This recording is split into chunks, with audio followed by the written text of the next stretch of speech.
started writing Juliet Takes a Breath when I was like 22 years old. I was writing it for fun and also out of frustration, right? Not only did I just survive as a kid the HIV/AIDS epidemic, but now we were in a time where like the queer stories that were being told, you still died at the end. And I was like, man, no, we're gonna do something different. I want a story where the girl lives. I want a story where not only does she live, but her coming out isn't like this like fall on the ground, like lash herself in the back kind of coming out. I'm tired of feeling guilty about this. Actually, this is really fun. I love being gay. Like, I want other people to feel like that.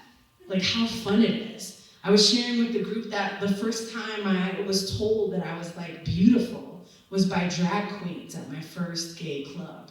I was like 18 years old and so nervous, and it was the drag queens, right, that told me I was beautiful and that I belonged here. And so I started writing Juliet Takes a Breath.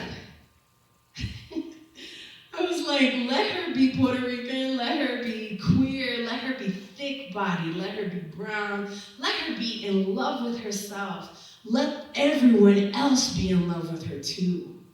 This is not going to be some sad gay story. This is going to be triumphant. This is ancestral triumph, and it's going to be fun. And it's going to be for the Bronx, and for my homegirls, and for my primas, and I don't care about anybody else. I don't care about mainstream publishing because they don't care about us.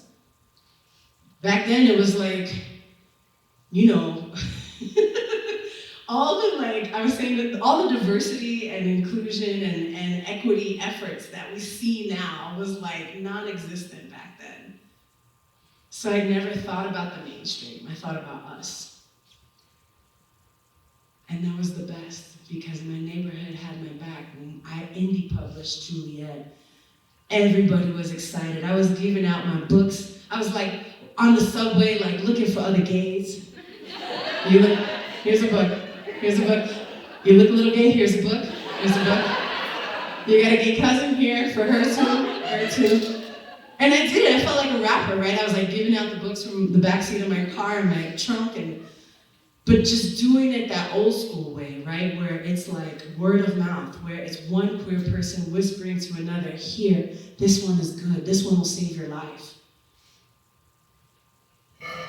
And the feminists had my back, the queer black theologians had my back, all the women writers that I had connected with, like offered to edit and read and help me distribute this book. And what you're seeing here is when Penguin Random House came along in 2019 and said, you have done such tremendous work with this book that we are going to publish you for real and give you a book tour. And I was like, yeah. I made it out of my mom's basement.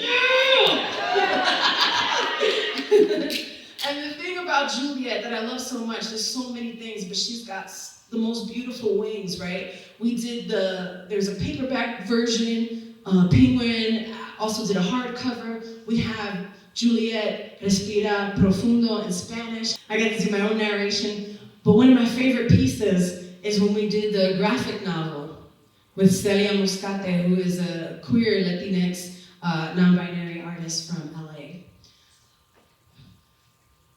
To see Juliet in the flesh on the page was so wonderful. Like, I still feel like Latinas and women of color are like underrepresented in so many ways, especially when the representation comes from us and not somebody's like fantasy, right? And so to have Juliet just standing here in all her glory, she looks like, give or take a couple of shades of melanin, right? She looks like every girl I ever grew up with. She looks like what I used to look like before my gender presentation changed. And she is naming who she is. And until I saw that in my own comic, I had not seen that anywhere.